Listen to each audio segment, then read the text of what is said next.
Oi, pessoal. Professora Cristina, aqui é mais uma aula de transporte urbano, CIV 0141. Bom, hoje vamos tratar um pouco da importância dos movimentos sociais no transporte público. Então, aqui está um pouco do histórico, né, dos movimentos sociais, quando eles começaram a sentir, né, lá na década de 70, que o transporte não estava como eles precisavam ou queriam, né? Isso daí nem nos ônibus, nem em algumas ferrovias urbanas, né? Então, vários locais do Brasil houve quebra-quebra, inclusive o maior quebra-quebra foi quase a frota toda, metade da frota foi quebrada lá em Salvador. E esses movimentos sociais unificados ocorreram em São Paulo, no Rio, no Nordeste, né? E aí foi criado naquele momento a ANLUT, né? Associação Nacional das Lutas de Transporte pela Qualidade de Serviço e pelo barateamento da tarifa, né?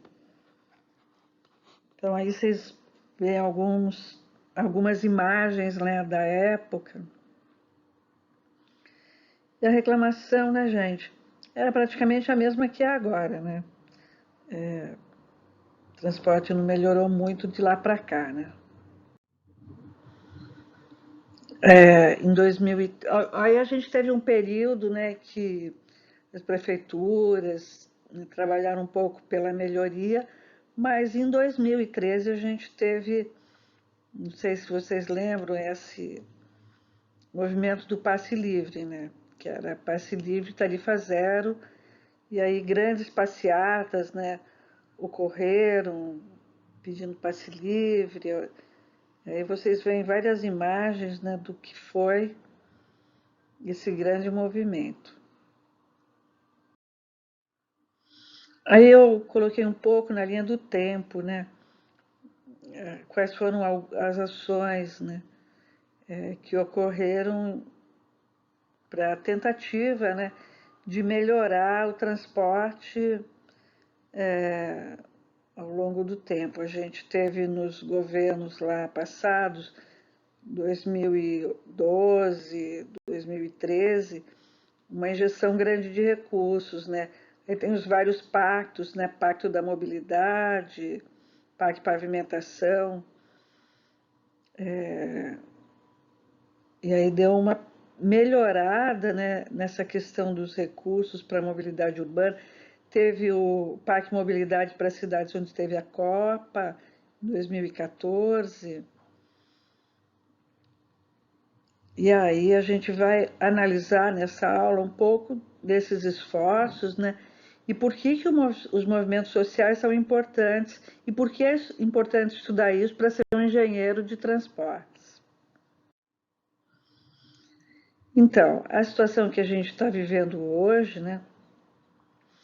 Ela está praticamente, né, à beira, né, de um apagão do transporte, né, com a pandemia. A situação só agravou. Aí vários especialistas, né, eles criticaram essa redução da frota que, com a pandemia, as frotas do transporte público, em algumas cidades, em alguns espaços de tempo, praticamente ficou parada, né? E qual que é o problema, o grande problema disso? O problema é que toda essa o pagamento, né, do serviço do transporte, ele é todo pela tarifa. Ora, se não tem passageiro, não tem tarifa, né? E aí essa estruturação do sistema, ela é bastante, brasileira, ela é bastante inadequada, né?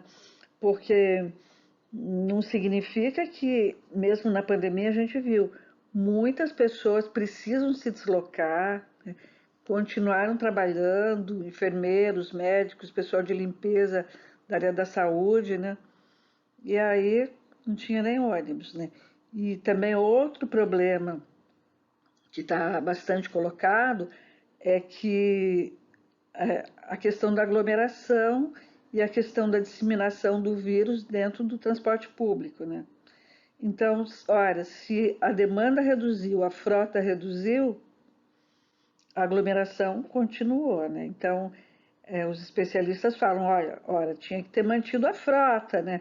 A frota tinha que estar 100%, por exemplo, viajar só pessoas sentadas, mas o problema é quem ia pagar esse custo, né? Então, esse problema é que a gente vai verificar nessa aula, que alguns movimentos eles estão tentando discutir junto com a Frente Nacional de Prefeitos, né, junto com o Fórum Nacional de Secretários, junto com a Associação Nacional de Transporte Público e a NTU, que é o Sindicato das Empresas de Ônibus, o Sindicato Nacional, como resolver essa questão crítica, né, que o transporte público está vivendo no Brasil. Então, foi pedido, né, foi proposto um PL aí 3364 do ano passado, né, uma solicitação de 4 bilhões para ajudar o setor de transporte público com as cidades com mais de 100 mil habitantes, né. Essa proposta foi vetada pelo Ministério da Economia e até hoje, né, o setor está reivindicando agora já mais de 4 bilhões para que tenham um subsídio, já que os ônibus, os trens, os metrôs têm que rodar, né? E praticamente a tarifa não está pagando esse custo como um todo. Então vamos voltar agora, né, falando um pouco, né, do que foi esse movimento, né, a participação popular na gestão democrática, né. Na década de 70, né, como eu já disse, eclodiram as lutas por o transporte público coletivo nas periferias das cidades, principalmente, né, porque normalmente nas áreas centrais até que você tem bastante transporte. O problema é que fica difícil quando chega lá no final do bairro, né, que aí não tem ônibus. Eram reivindicações isoladas, né, mas também a tarifa começou a aumentar muito e os movimentos eles eclodiram, né. Então surgem os movimentos populares de transporte, que foi uma unificação de várias lutas de uma região, né? Inicialmente eram regionais e vários movimentos se aproximaram, chegando a constituir o que eu já falei, a ANLUT, né? O que se conseguiu naquela época, né? Melhora na gestão dos serviços, veículos e equipamentos, a criação de canais de participação, principalmente conselhos de transporte, né? A implantação do Vale Transporte, acho que vocês conhecem o que é o Vale Transporte, né? O empregador paga uma parte e o trabalhador paga só os 6%, no limite os 6% do salário dele, da tarifa, né, mensal. A inclusão do transporte urbano na Constituição, isso é muito importante, como um serviço público essencial, né, como a saúde, como a educação, a incorporação da acessibilidade universal, inclusão social, preservação ambiental como temas da pauta da mobilidade urbana, e o transporte público passa a ser um direito social na Constituição.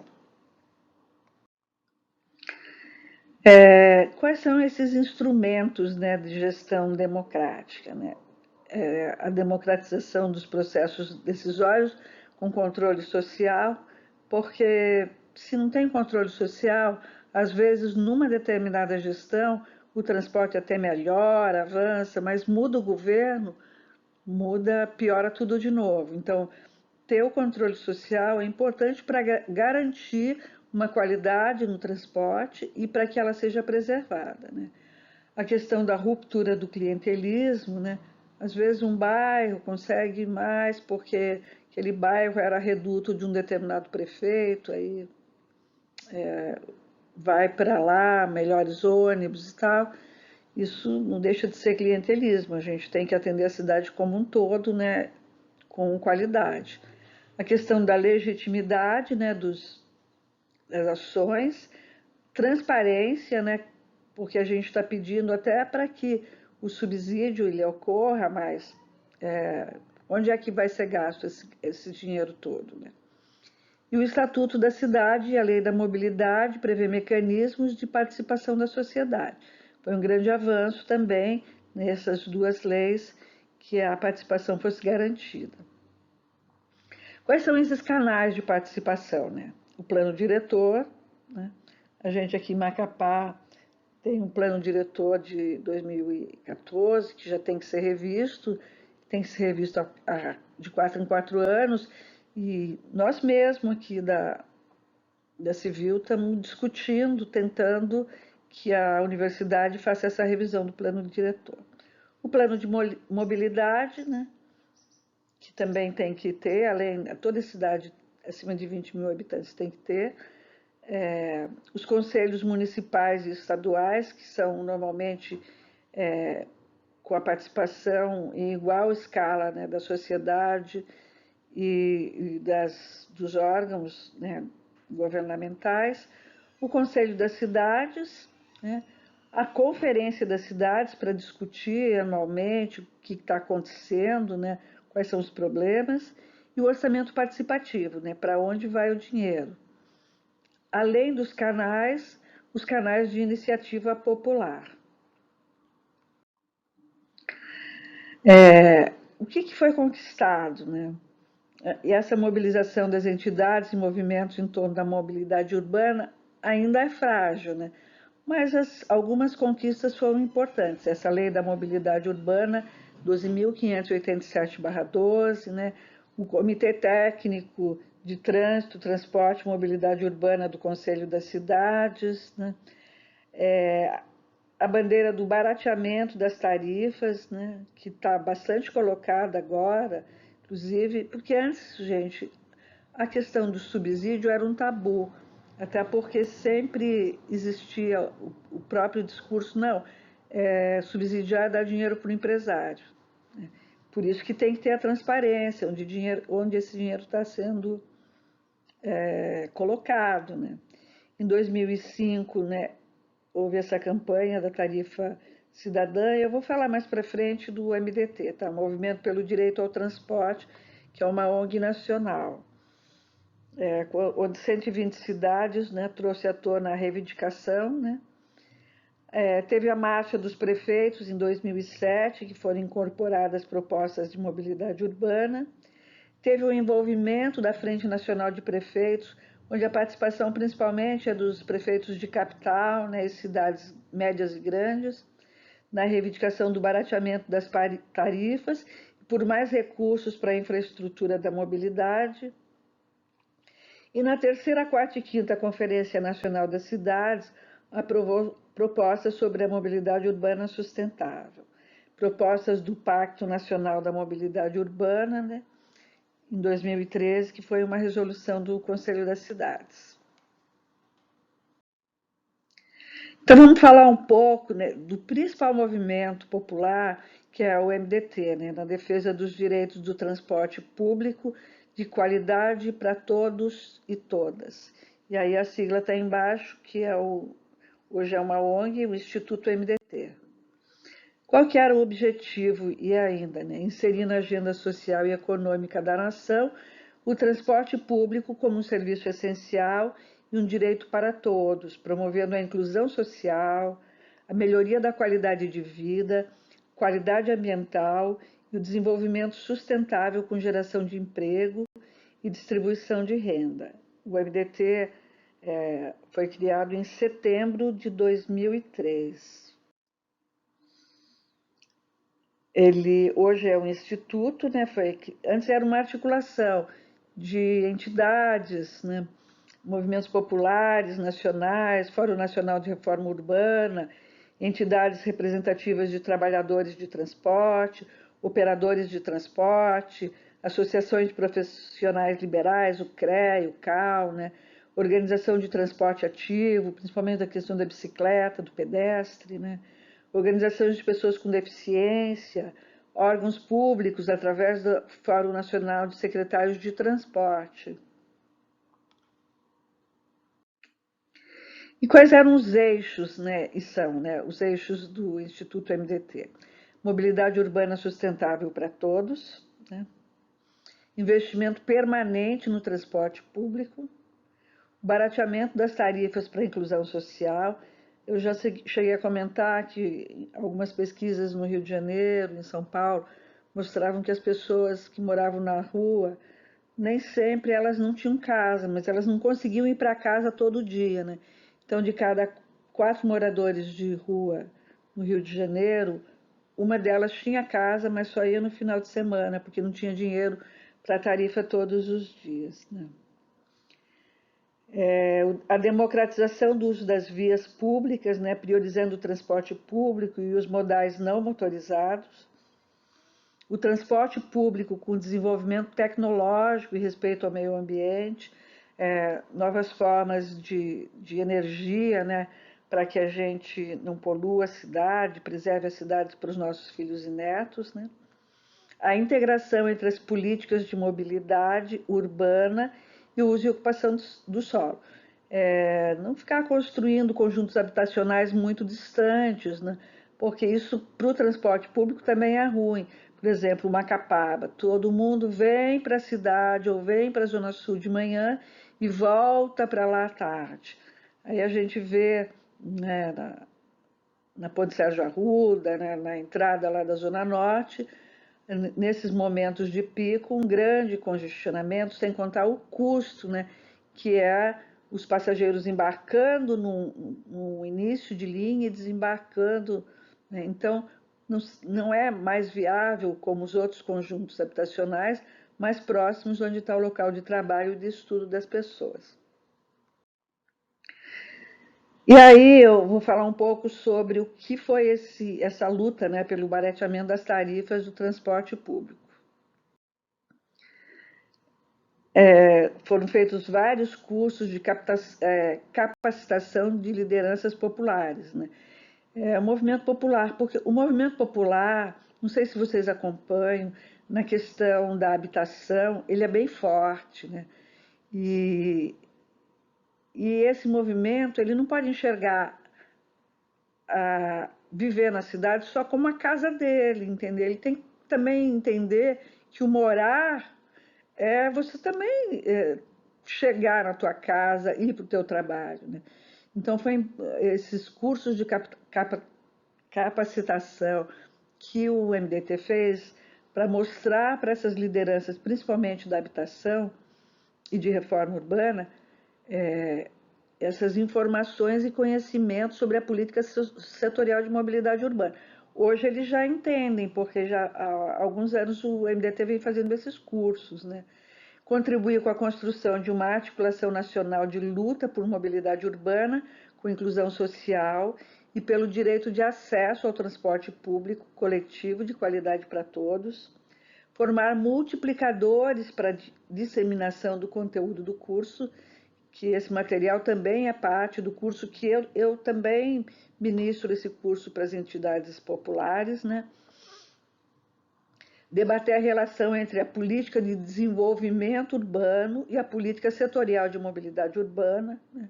Esse é um pouco que eu falei, olha, não dá para discutir mobilidade sem discutir a cidade, né, gente? Sem discutir quais são as formas de deslocamento, ou se não é legal, várias formas de deslocamento, para a pessoa poder escolher, não, hoje eu vou de carro, amanhã eu vou de metrô, outro dia eu vou de trem, depois vou de ônibus, vou de bicicleta. Ela tem esse direito, né? Contribuir para nivelar o conhecimento sobre a pauta de reivindicação nacional referente à mobilidade urbana. Senão as pessoas ficam muito na questão local delas, né? E não veem que essa discussão é uma discussão que existe no Brasil inteiro. Então, várias propostas, né, foram colocadas pelo MDT. Olha, a criação de uma contribuição de intervenção de domínio econômico, chamada CID, né, por meio de alterações na PEC 179 de 2007, né, onde as justificativas eram que os sistemas de transportes precisam de novas fontes permanentes de financiamento, né, e que os congestionamentos acarretam uma elevação da tarifa dos transportes coletivos, Por isso, o transporte individual motorizado deve participar do financiamento do transporte público. A CID, né, como é chamada, essa contribuição de intervenção, tem mecanismos operacionais já testados e confiáveis, portanto, é um mecanismo de fácil operacionalização. A CID é um percentual que vem junto com o álcool, com o preço do álcool e da gasolina. Então, às vezes, a CID, né, no preço do álcool, a CID abaixa ou aumenta, mas, por exemplo, aqui, olha, se você acrescenta 10 centavos no preço da gasolina, reduziria em cerca de 30 centavos o valor da tarifa de ônibus, né? A proposta é deflacionária, segundo os dados da Fundação Getúlio Vargas. Então, precisaria se criar um fundo, né? Esse dinheiro de todo mundo que coloca gasolina ou álcool no seu carro ia para esse fundo, que seria administrado pelo município, e isso viria para reduzir a tarifa. É a proposta aí do MDT. A gestão da tarifa do transporte público ela é local, é dos municípios, né? Mas o desafio da mobilidade urbana ele é metropolitano e ele é federativo. Federativo quer dizer, ele é metropolitano, por exemplo, aqui. Aqui a gente tem o transporte municipal, mas a gente tem o transporte metropolitano, né? Santana, Macapá, Mazagão, Macapá. E a gente pode até notar que a rede ela é superposta, isso custa, né, gente? E por que é federativo? Porque quem financia, né, os corredores, tem o BNDES que financia os ônibus, é um financiamento nacional, né, do governo federal.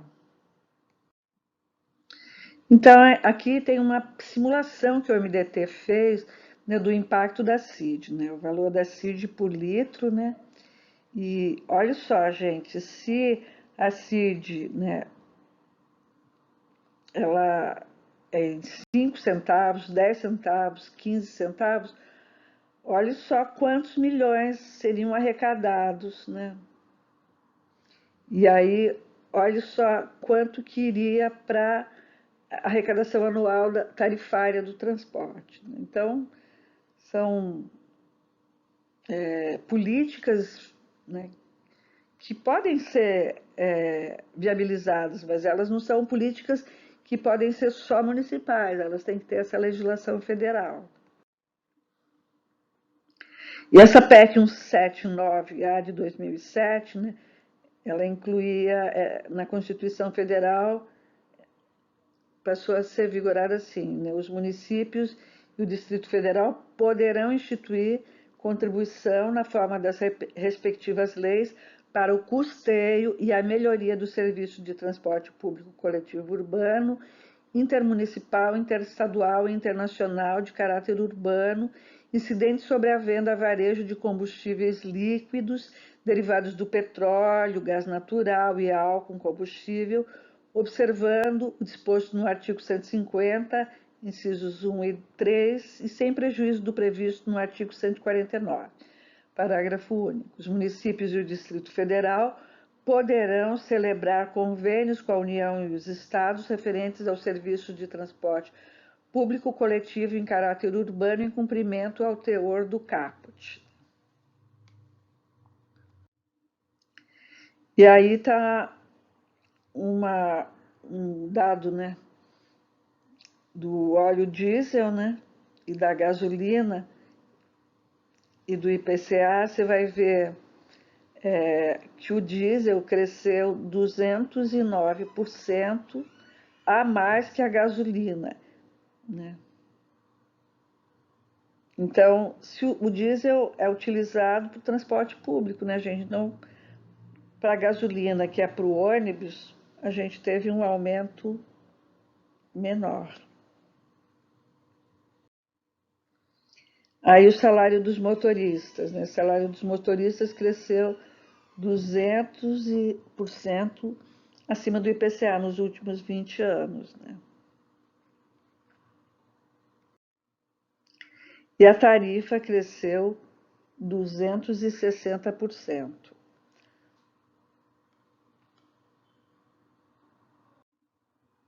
E a população brasileira, né, nos últimos 20 anos, quer dizer, desculpa, até 2016. Isso foi um estudo do NTU, que é o Sindicato das Empresas de Ônibus do Brasil. Então, essa lei 2.587/12, que é a lei de mobilidade, diferencia a tarifa pública e a tarifa de remuneração. A tarifa pública é a que é cobrada, né, gente? A tarifa de remuneração é a que, quanto custa a tarifa que normalmente, né, mais de 95% do sistema de ônibus do Brasil, o sistema é operado por empresas não públicas, né, empresas particulares. E a promulgação da PEC 90/2011 garantiu o transporte como um direito social na Constituição. Então, a proposta, né, é que assim, você tivesse desonerações de tributos, né, tivesse um IPTU diferenciado. Na questão do estacionamento público, que também, aqui não existe Zona Azul, né, mas nos lugares onde existe, aqui também pode passar a existir, que ele possa ser, esse recurso vai para o fundo. E nas cidades também, onde tem pedágio urbano, né, que até não tem no Brasil, mas se tiver, elas vão para esse fundo e aí nesse fundo você subsidia o transporte e o cidadão que usa o transporte, ele deixa de ser o único financiador do sistema, né? Existem novas perspectivas, né? Mas o que é preciso? Né? É preciso que cada município tem que elaborar o seu plano de mobilidade, tem que ter continuidade nos investimentos de infraestrutura do transporte público, né? Corredores de ônibus, BRTs, VLTs, né? Tem que ter a prioridade ao transporte coletivo em detrimento do individual. Tem que ter uma revisão e implantação de sistemas acessíveis, multimodais e com redes de integração física e tarifária. E esse fundo para o custeio do transporte público. Então, essa é a proposta da CID municipal, né, que agora até está sendo chamado de SUM, né, que é o SUS, né, do transporte. Proposta de criação de um fundo de transporte com arrecadação por meio de um tributo municipal incidente sobre a gasolina, o etanol, o GNV.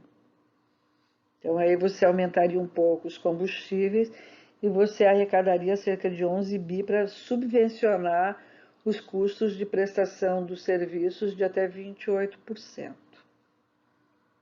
Então, uma tarifa, por exemplo, se for de R$1, né, 1/3 dela seria paga por essa subvenção.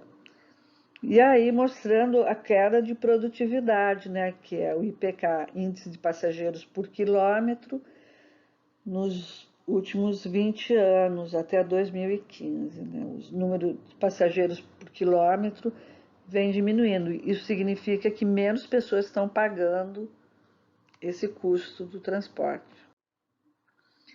E aqui uma evolução anual acumulada do IPCA, né, tarifa de ônibus, insumos de transporte privado. Né?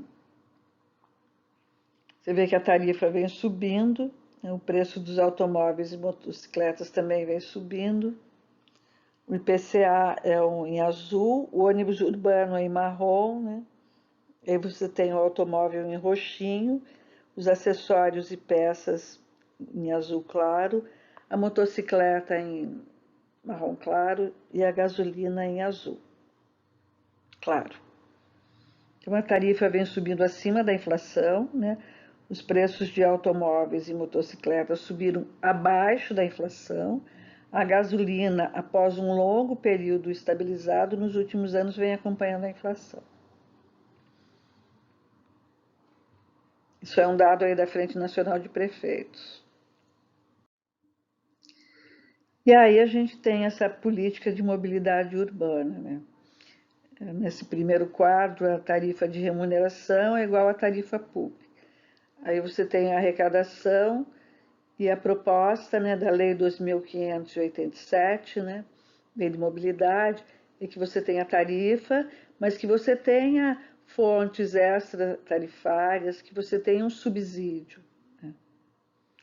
Então, no quadro embaixo, vocês vão ter a arrecadação, que vai ser a tarifa, mais os usuários pagam uma tarifa real, ou é usuário mais as fontes não tarifárias. E aí, ou você tem todo o usuário nem paga em azul claro e as fontes não tarifárias. Então, é tudo uma escolha, né, gente? Quem vai pagar o sistema de transporte das cidades?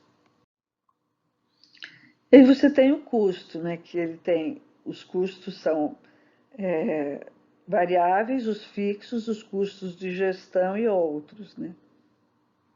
Isso tudo são estudos de referência tarifária, a gente vai ver numa outra aula, tá? E a metodologia de cálculo, né? Você tem a remuneração do capital, você tem a depreciação dos bens, né? Dos ônibus, da garagem, e você tem a remuneração do empreendimento. E você tem o custo de gestão, né? Que é a remuneração pela prestação do serviço e a remuneração do concessionário. E aí tem o custeio do transporte. Olha, você vê em várias cidades, né? Paris, praticamente, lá bem à direita, o usuário ele paga só um terço, né? Você vê em azul médio aí subsídio público, em azul claro outras receitas e em azul escuro a receita tarifária. Em Paris, 40% só que é a receita tarifária, né? 20% é subsídio e 40% é outras receitas. Tem outras receitas, às vezes tem publicidade no ônibus, essas outras que eu falei do estacionamento do veículo particular, entra para o fundo.